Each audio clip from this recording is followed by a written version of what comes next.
The topic for the day is language functions for spoken English. Let us go to the session. I will share my screen now.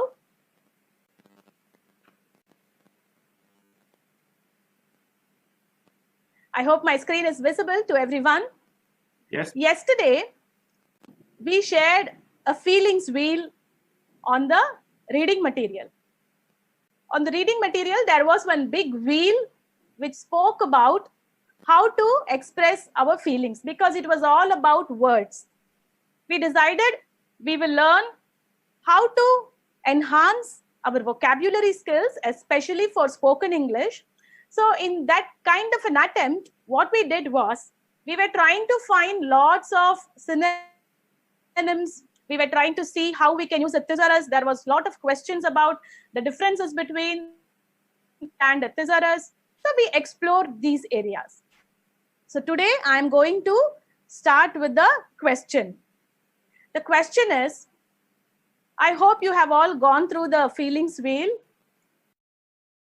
In your chat box, I want you to enter how you are feeling this morning. Okay, so use the feeling wheel. There are so many expressions. You can leave out the expressions in the central wheel, right? Because in the center, you have only ideas like happy, sad. You don't have to use those basic words. You can move a little further beyond. You can come to the outer circle where there are so many words related to expressing our emotions. So I am asking you a question. The question is, enter in your chat box, expressing your emotions, how you are feeling this morning. 30 seconds to do that. I can see answers already coming. Great, cloud 9, happy, lovable, fantastic, awesome. Some more strong words can we have? Good, excited. I don't want repetitive words coming in. So let us see. Who are all typing words from the outer wheel? Okay, anxious about the topic. You don't have to feel anxious at all about the topic. Enthusiastic. Okay. Somebody is feeling pretty lazy. Fantastic, pleasant. Great. So now we can see how the mood is very jubilant. Everybody is very enthusiastic, ready to learn. So what we are going to do now is explore language functions. What we did just now is also one of the main functions of language. What is that function? I questioned you. And what did you do? You replied via the chat box. And when you replied, you gave a word which was expressing your emotion. So we did three things. I questioned, you answered, and you articulated your emotion or you expressed your emotion. These are the three basic things in human communication, right? As soon as you get up at morning, what do you ask? You ask someone in the house, can I have a cup of coffee? Of course, I will ask who wants to drink coffee in the morning and I will prepare coffee. So most of us, questions are parts of communication. So we have to learn how to question. In spoken English, questioning is a very important function. And then of course, replying. Whenever we are replying, there are so many tactics to reply. Some of us are very clever. Like if we say, who wants to drink coffee? The first question will be, who will make the coffee? So some people will ask a question to our question as a reply. So replying is also a very important skill in language. How do you reply? And another key aspect of language function is expressing our thoughts. When I say expressing, the human mind has so much to express. We express our abilities. Sometimes I tell you, I can give a YouTube lecture So I'm expressing my ability. I can train teachers. So you will say, I can train students. I help a lot of students. So that is your ability. Our potentials we try and express. Sometimes we also express our feelings that are not very pleasant. For all this, we need different words. So yesterday I gave you the word wheel, the feelings wheel, and today I am asking you a question based on that. This is called the process of priming. What is priming? So yesterday, when I introduced all the words, I expected that you would have gone through the words. So I am preparing you. So priming refers to preparation, a kind of a pre-activity, an activity you do before the activity. So only when I give you the wheel, you will be able to identify the words that you want to express. So most of us will not know the meaning of the words on the outer wheel, but the central wheel, it helps us to connect. So priming also has to happen in a very strategic manner. It has to happen in a very logical manner. Okay. So let us try and see what language functions are all about. Language functions again refers to our basic communication. So look at this thought. Every time we communicate, it is for a particular reason. The function of the language is nothing but that reason. If there were no reasons to communicate, then language would never have developed. I hope all of you will agree with me. Most of the times, communication also happens without language, right? We can listen even without language. We saw how a mother listens to the baby. We saw how a doctor listens to the heartbeat. All this happens without language. Okay. So every time we communicate, there is an important reason. So if you want to say something, if you want to ask something, if you want to share something, that is the reason. Without reason, we usually don't communicate. Right? That is called language functions. Don't assume that language functions is a big concept in learning English. Language function is nothing but the reason for communicating. So we are going to see what are the various language functions and examples. So the roadmap for the session. First thing we are going to see is what is a language function. Then we are going to see components of language function. And then it is spoken skills for expressing functions. Very simple. Only 3 things today. Let us move on to the first slide. So I had already explained that function refers to the reason for communicating. So a language function is obviously the purpose of speaking that sentence or phrase. When I told you, how are you all feeling today? The purpose was to question you, to find out. Now say for example, if I'm saying I am sorry, what function is it representing? Apologizing. Apologizing means saying sorry. We write apology letters sometimes. Our students write apology letters. Good morning, representation of greeting. So when we greet somebody, we use certain words.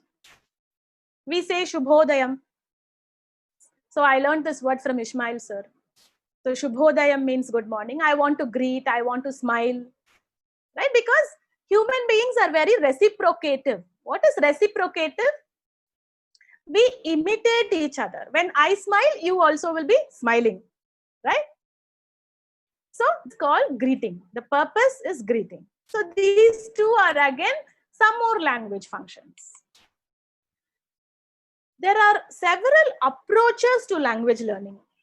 Right? If you look at the history of English language teaching, we have several methods. Some methods, grammar translation we have. Okay. So audiolingual method, communicative method. So now lot of the post method is there. So no method at all, they say. Whatever is important to your context. But then function-based language learning. Okay, learning language from the point of view of function. They say that facilitates accurate and fluent communication. So if you want accurate and fluent communication, then you have to approach language learning in a function-based manner. So what are the components of language functions? Talking about personal habits. So usually when we are talking with somebody, what do we usually say? This morning also my sons were talking. Today is June 5th. If we were at school, we will be participating in all the Environment Day competitions. I will be doing this speech before a big class, but I have to record in my mobile and send. Everyday habits have changed a lot, right? Otherwise, you will be saying, no, June 4th, June 5th, these are all school inauguration days. All of us will be so busy. Now our habits. So we talk about habits. Even without anybody asking us, when we meet somebody, we say, I usually take this bus, but today, I missed the bus. Habits. Expressing likes and dislikes. We say, yeah, I like this movie. This movie was great. What are the words we can use? What are the functions? Expressing reasons for likes and dislikes. So first one is expressing likes. After that, you have to say the reason also. I like this movie because it has a great story. I like this pen because it writes smoothly. So that sentence structure we have to learn. Expressing a preference. I prefer coffee to tea. So when you're using prefer, you have to use to. Comparing. Okay. So sometimes we say product A is cheaper than product B. Talking about recent changes. Yes, this is something all of us are talking about now. There are so many changes in our lives, lifestyle. How can we speak about recent changes? Contrasting. When you want to show the difference, contrast means difference.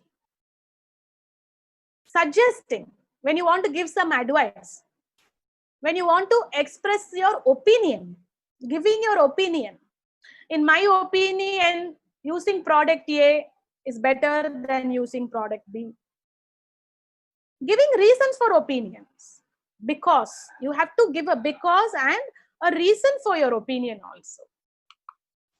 Explaining. Now, what am I doing? I am explaining language functions to you. Speculating. So when I'm explaining, what are the words that I use? I introduce the topic. Then I speak about the topic. I give you a definition and examples. So speculating means guessing. Sometimes we guess things that we don't know. And sometimes we also guess things about the future. And then we also express our plans, intentions, hopes for the future. Sometimes we also clarify things.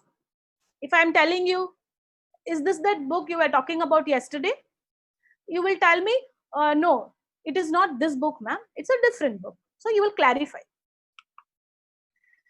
And sometimes we have to explain a word when you have forgotten, right? Sometimes what happens, say for example, I want to use a word, but then I forgot that word. So what I am trying to do, I am substituting that word with a different word. So that also happens. And generally speaking, now what we have done through these 17 functions is, we have seen 17 reasons for our communication. There are more reasons, but I cannot just know that learning all the functions, learning all the sentence structure can help us in accurate and fluent communication. But in a 1 hour session, that is not going to be possible. In the reading material, I have given you lots of examples with explanations for these functions. We will look at the most important functions with examples so that you can start using them. So yesterday, many of them have commented, use it or lose it. That stuck to our mind, ma'am. So if you want to lose anything, you can just keep it somewhere without using. But if you want to master something, you have to keep on using it. So these 17 are general reasons in our life that we use to communicate. So try using these sentences. Okay. So moving on, spoken skills for expressing functions. Look at this. When you cannot believe something that you are seeing or hearing, you will be saying, I am in disbelief. You must be mistaken. I don't believe it. Are you sure? Are you serious? Are you kidding? Really? No way. You can also see how my pronunciation changes. The intonation changes. Because as you can see in the diagram, there is an arrow mark, and the first sentence, the second sentence, these are all very formal. In a formal situation, sometimes when we speak, we have to use these kinds of sentences or expressions. But when you're talking in an informal way, if you're talking with your colleagues or if you're talking with your children, your students, if you can't believe anything, you'll say, really? But in a formal situation, when you're talking to a stranger, we usually say, sorry, you must be mistaken. This is the house that you're looking for. You can't believe that the person is saying, no, this person lives in this house, when you know that is wrong. Okay? So run through the expressions again. When I say run through, I mean, I want you to read through the expressions again.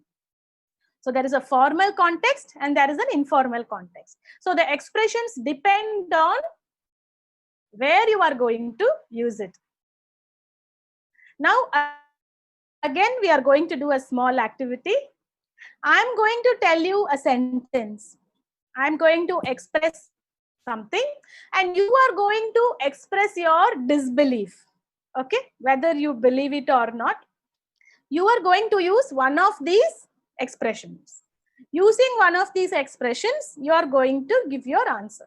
Are you ready? Here is the question. What will you say if I tell you the whole COVID-19 pandemic was just a bad dream?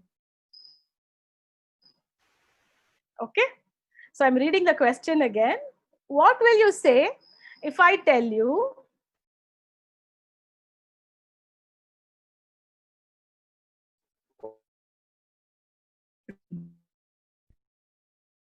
you disbelief now? How are you going to express your disbelief? I'm showing the previous slide. You can use the slide, refer, and you can give me an answer. If somebody is telling you something that you cannot believe, what will you say? You have started entering. I don't believe it. Are you kidding? No, it's not. So I agree with you. I am in disbelief. Okay, that's a good answer. Very formal communication. So many are writing exactly, really.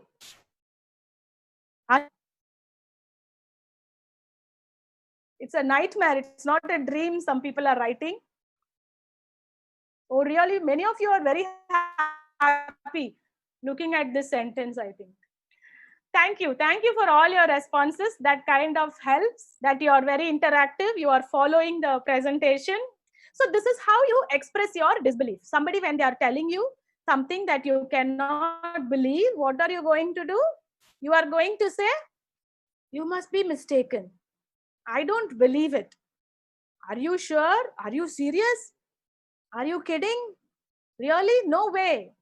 So now you have mastered a few expressions for expressing your everybody who typed the answer. Let us move on. This is the question.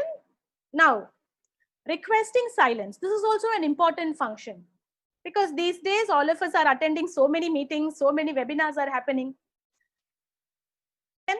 Are in movies, they are enjoying, okay? And we want some silence. You know how children are. During the month of May, the whole street is very noisy. Amazingly or, unusually, this May, the streets were very silent. So if you want to request silence, Especially in classrooms, teachers, we do this a lot, right? We have to request silence many times. Look at the expressions that we can use. Would you mind being a little quieter? Okay, say you are meeting a stranger and there is so much noise. We have to ask like this. Could you, would you? These are all very polite expressions. Would you mind being a little quieter? Could you please keep it down? So keep it down, again, this is a multi-word. Yesterday, we understood what multi-words are. I hope you remember. So can you please keep it down? Could you please keep it down? Especially in formal situations, in official situations, somebody whom we don't know. Quiet, please, we say. Inside voices, please. In theaters, they will say inside voices. Okay, not outside voices. In public, sometimes we scream, which is also bad manners. Please lower the volume. I can't think because it's so noisy. And sometimes very informally, when our students are there or when our friends are there, we simply say, shh. Okay. So I have a question for you again. I want you to type the answer in the chat box using one of these expressions. What is the question? You are watching this webinar and your family watches television in a very high volume. What will you say? Okay.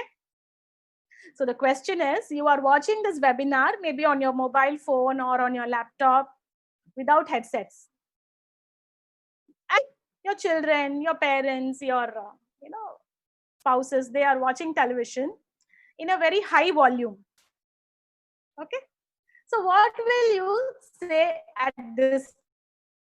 I'm going to show you the previous slide. What will you tell your family? So use one of these expressions and type your answers. So I'm asking you to type the answers so that we will assimilate, we will internalize the sentence structure. Please lower the volume. Okay. Could you please keep it down? Quiet, please. I will use the headphones. So somebody is very scared of the family. Okay. Of course, your family will tell you, if you want to watch it, why don't you use your headphones? But now we know how to request silence. Please lower the volume. Please reduce the volume. Okay. Please reduce the volume, will you? Okay. I think he will ask his children with that tone. You cannot ask your spouse in that tone, right? I think I will ask my my spouse, like, could you please keep it down, or quiet, please. I won't say shh or will you? Okay, that was a good one. So again, thank you for being so interactive and typing all the answers. I'm telling you again, this task, we have to reinforce the idea. Just reading will not help, right? So we have to write also once. That's why I'm asking you to read, listen, watch, understand, and also type. And there is a context also. This is the context. The context is that you're watching the webinar. Okay, let us move on to the next function. Express encouragement. Now, this is very essential for teachers, because as teachers, I think it is our job to encourage our students. I usually, in my class, when a student is moving from 40 marks to 50 marks, or if a student is moving from 30 marks to 45 marks, I call that student and I speak very encouragingly. The students who have got 80 marks and then they move to 100 marks, they become a little upset and they ask me, Madam, I scored 100, but you are not encouraging me. You are talking to that student, right? But as teachers, we know that the student who's improving at a lower level is also putting a lot of hard work. Okay, so let us try and see what words of encouragement we can use. Please try and get more marks or do this better. You can say anything. And then sometimes you can say almost there. When a student is running a race, you're like, you're almost there. Keep going. Don't stop. Sometimes we say, you can do it. And then sometimes our children, when they're writing their homework, they will say, Mommy, can I write this tomorrow, please? We have to encourage and try and make them finish the homework. You're almost done. It's just some more, no? Finish it off, we say. We have to encourage. Sometimes we say, don't give up. And sometimes when they dress up and, when they come, we have to say, you're looking good. Keep it up. Simple phrases we can express encouragement. So let us see the question. Your student aims to score 100 in maths but misses by a mark or two. What will you tell the student? This is a very common scenario in our classrooms. Okay? Because maths and 100, I don't know, there is some kind of an attraction. Students also know well that they can score 100 only in maths. So what will be your answer in this situation? The student is saying, oh, I didn't score 100 this time also. What will be your response? How will you encourage the student? Okay, you have started to give your answers. Keep it up. Very good. Keep it up. You're almost done. So you're almost done can be used for certain situations where somebody has come till the last, but then they, okay. So how can we encourage the student? You're almost there. That is a good expression. So it is, now I am, getting the feeling of a real classroom. How in the classroom students will give answers. We get all right and wrong answers. Then we discuss. Then we say why this answer is wrong when you're doing it in the chat box. You can always achieve it. Try again. No problem. Time. Keep it up. Don't worry. Keep it up. You're almost done. Great achievement. Better luck next time. Okay. So these are all certain ways of entering answers for encouragement. Very good. Let us move on to the next apologies. Now, every day there is some situation where we have to express our apology. And I don't think saying sorry is a very difficult thing to do. In life, we have to say sorry many times. Sometimes when student asks me questions, when some students are asking me and I don't know, I say, I should be knowing this, but I will look up and I will come and tell you the answer. I have to use the words like, please accept my sincerest apologies. Now, this is for a very formal situation, okay, not for a classroom situation. I am very sorry for, sometimes we shout at students. Sometimes we can say, hey, I'm very sorry. I got very upset when you did that. Yesterday we saw how upset is different from feeling annoyed, furious, raged. So the intensity. Excuse me for, pardon me, sorry about that, sorry. Or sometimes among friends we say, oops, sorry. Okay. So informal means very friendly communication. Formal means in a very official situation. Now imagine your colleague's mother passed away. What will you actually say? How will you express your apology at that time? Because when it comes to spoken English, for of course, classroom and staff room, both are equally important. Staff room is where you can actually practice your spoken English a lot. So the situation is one of your friend's mother passed away. What will you say? You can use one of these. Of course, you can definitely not say so, whoops or sorry. You have to choose the appropriate answer. This is like an MCQ. You have to choose the appropriate answer. What will you say in that kind of situation? Yes, you have started entering the answers. Let me check. I am so sorry.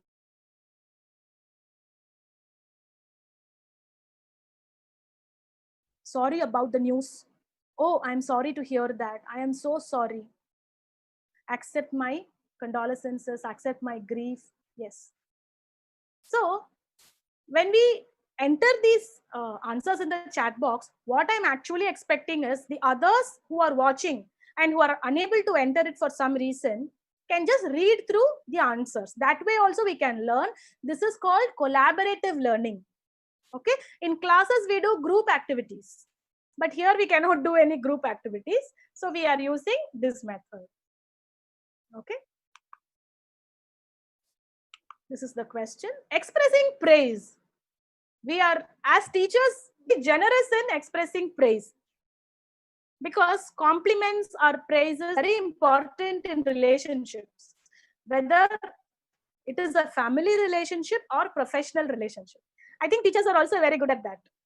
As teachers, when we dress up well, when we go and do something fantastic, our friends keep cheering us. There is so much of discussion during the lunch break about the food you bring, about your students, and students also want praise. I think as teachers, we should be very generous when it comes to praising our students. It is only because somebody praised us that we are doing things in a much better way today, right? All your motivating messages, all your comments, all your compliments in the chat box, they help me to work more. They encourage me a lot. So we should always know how to praise others. So these are all certain sentence frame. Usually with our students, we say, that's great, that's excellent, that's marvelous. How nice to see you do these things. Excellent achievement in mathematics, in science, in your speaking skills. Wonderful progress. How great to see you in this place. How great to see you in this position. Sometimes we meet our students after 10 or 15 years and they will be telling us stories about their school days. They would have achieved a lot, right? So we will be trying to, you have a flair for languages, we can say. So there are several frames that we can use. Now, your student wins a state level speech contest. What will you tell? What will you say? Your student comes and tell you, sir, madam, I went to this speech contest and I won. What are some of the things? As I can see in your chat box, you don't have to use the words that is given only here. You can use your own expressing praise sentences also. You don't have to pick one. You can use your own sentences also. Because when others are watching the chat box, let them also learn lot of other phrases. Okay. Yes, I can see the answers now. Excellent achievement. Congratulations. You did a tremendous job. Oh, that is very motivating. Stupendous. Best of luck. Super. Splendid performance. I am very proud of you. Yes. I think sometimes as parents also, we have to express our praise now and then for our children. I think as parents, we don't, we are a little reserved and we think if we praise our children too much, then they might feel overconfident. But then as parents also, we have to express our praise now and then. So there are all so many words here. We can say wonderful, good job, nice try, excellent, way to go, great. Okay, these are all some words for expressing praise. Now, opinions. When you are giving your opinion, there are certain words that we use. This is also an important language function because many of us are sharing opinions on a daily basis, whether we like it or not. Okay, whether the others like it or not, we give our opinions. So having thought about it, I feel this is a good idea, this is a bad idea. To be honest, I like the idea of, you can try and complete the sentence. In my opinion, this was truly useful, this was truly useless. I thought that this will be safe, but then it's bitter. It was actually, well, it is very useful. Well, it is a waste of time. Well, it is a great opportunity. So you can try and use these kinds of words when you want to express your opinions. So I have a question for you now. What do you think about online learning? What do you think about this mode of communication? I want you to type your answer in the chat box. You can use the frames here. Please use a complete sentence. Take your time. I will wait. There is something called teacher wait time in classes. We usually learn more about teacher talk time and student talk time, but there is something called teacher wait time. As teachers, we never wait for answers. We ask a question and then we move to the next question. So I'm going to practice. I want you to think and answer. What do you think about online learning? Think and answer. But I want you to answer with the frames. Don't simply put good, bad, good, bad. I want you to think about it and then I want you to answer. I think it is motivating us. Okay. I want your opinions on online learning. So if you can use these frames and then write the sentence, I will be very happy. But of course, even in classrooms, we don't get the same answer which we are expecting, right? When we tell our students, what is your name? We tell them, say, my name is so and so, but they will simply stand and tell their names. What do you think about online learning? It is useful. Some of them have written awful also. Because, as in problem of confusing awful and awesome, I don't know. Or maybe they think that traditional learning is best and online learning is difficult for them. Okay. So many answers are coming. Thank you for all your answers. So moving on to the next slide. Opinions again. There are some other ways of expressing opinion. You can use these phrases also. I'm going to quickly run through with the expressions alone after this. So what is your opinion about developing your spoken English skills? What do you think? Do you think it is possible? Okay. You can just type your answer now. What is your opinion about developing your spoken? You can use these sentence frames. And each time I'm waiting for your answers. So this is your question. What is your opinion about developing spoken English skills? I'm showing you the sentence frames so that you can start using. Okay. I think it is a good opportunity. I think it is possible. I'm very glad that I'm learning. Okay. I am getting better. Okay. That can be the biggest motivation for me also. When we get better at something because of our practice, that will be excellent, right? So these are all some of the frames or words that we can use, phrases that we can use when we have to try and express our opinion. Okay, formal and informal. Sometimes we say we want to express warning. Please be aware of, be careful. This could be dangerous. Wait, please watch out. So sometimes if you want to express warning to our students, our students are so playful. They do so many things. If you want to express warning, we can use these words. This is an important language function. I have a question for you here. Imagine your students are running on slippery floor during the rains. What will you say? Okay, this can be very dangerous. Usually now, the students, they get into a different mood. They keep running in the corridors. They make so much of noise. Okay. So, but as teachers, we have to warn them. We also cannot encourage them. Yeah, you can go out and run. We don't say that, right? As teachers, even as parents, we don't do that. So when you see a student or when you see some students running on slippery floor in rain, what will you try and say? How will you tell them? You will say, look at that. You will say, take care. Please watch your step. We will say, be careful. Don't run. Be cautious. We have very caring teachers here. I think you will be giving words like, no, don't do that. Don't run. Stop. You are all taking a lot of care, and you are saying that can be dangerous. Running could be dangerous on slippery floors. Don't do that. It's very dangerous. Be aware of the slippery floor. Walk slowly, please.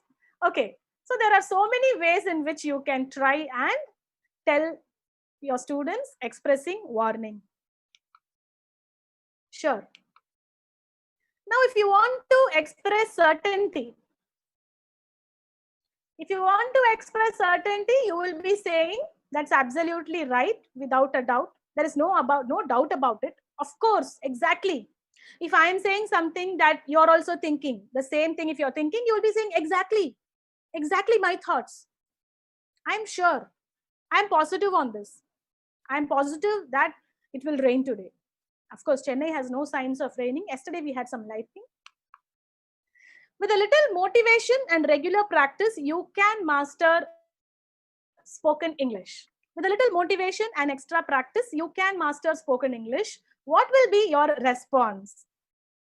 I want you to give your answers using the words here. So the question is, with a little motivation and regular practice, you can master spoken English. What will be your response? So your response, can you please type your response for this? What will be your response? Can you type your response? Are you certain about it? Exactly, without doubt. Of course. So you can use all these words. I am positive. There is no doubt about it. Okay, very good. Good students. Sure.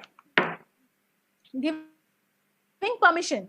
Most of our students will ask permission. They will come and tell us, ma'am, I want to go for sports practice. Ma'am, I want to go home early. Sometimes we don't allow that, but sometimes we also give permission. These are some of the words that we can use.